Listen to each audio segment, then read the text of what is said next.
Oi, gente, espero que vocês estejam bem. Bom, nós vamos falar hoje um pouquinho sobre a origem do dinheiro e a origem do capitalismo. É claro que é apenas uma pincelada, aguçar aí vocês para depois vocês buscarem informações e estudos. Mas isso é importante para a gente entender o porquê do surgimento do serviço social, período um pouco mais para frente.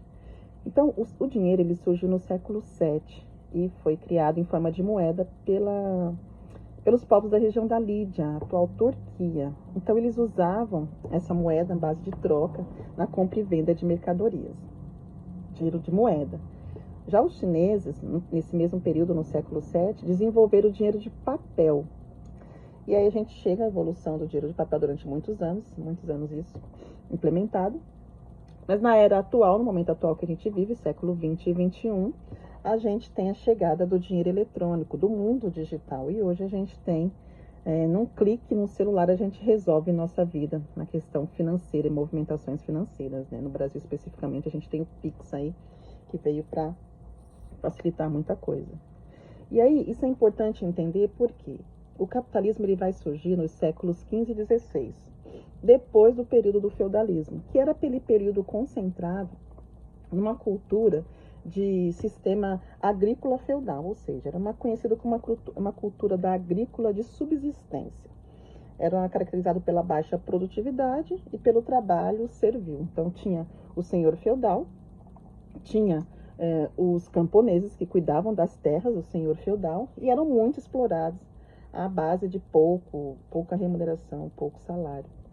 E aí quando a gente chega no finalzinho aí dos séculos XV e XVI, o que acontece? Os europeus e os Estados Unidos desenvolveram grandes viagens, buscas e embarcações, em busca de conhecer novas terras, em busca de adquirir poder e posse de terras, né? E com isso eles descobriam vários países, várias regiões, e aí havia a questão do poder, da manipulação dos espaços. Mas a gente teve um ápice do capitalismo bem no período da Revolução Industrial. A Revolução Industrial que aconteceu no século XVIII lá na Inglaterra. E a Revolução Industrial trouxe um boom. Por quê? Porque no sistema feudalista a gente vivia uma cultura agrícola de subsistência. Então não havia muita movimentação financeira. Mas com a Revolução Industrial houve o desenvolvimento das máquinas, né? E aí, com isso, houve mais demanda de trabalho, mais demanda de mão de obra, mais lucro, né? Mais dinheiro chegando. E isso brilhantou os olhos do mundo todo, principalmente na região da Europa, né? Onde estava crescendo e surgindo o capitalismo. E aí a gente vê o ápice, o crescimento do capitalismo nesse período, trazendo diversas características, ou seja, antes a gente tinha um relacionamento bem antes do feudalismo na troca de mercadorias. Aí com o surgimento da moeda vem a compra e venda de mercadorias. E aí a gente chega no capitalismo e a gente perde essa essência e a gente tem muito mais um pensamento mais individual. Então, o capitalismo ele vai trazer algumas características, né? Que, claro, não vou se esgotar aqui, mas a propriedade privada dos meios de produção, ou seja, as fábricas, empresas, as terras agora pertencem a indivíduos, né? Ou empresas, e não mais ao Estado. Poucas são as empresas que pertencem ao Estado e as que tentam são privatizadas, né?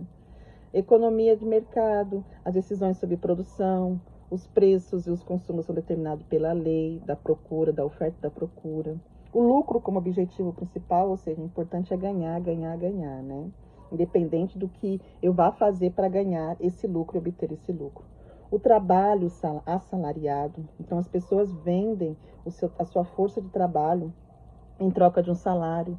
Existe uma divisão clara entre os que detêm o capital e os que vendem a sua força de trabalho, o proletariado. Em um momento mais para frente a gente vai ver também na história e no surgimento do serviço social.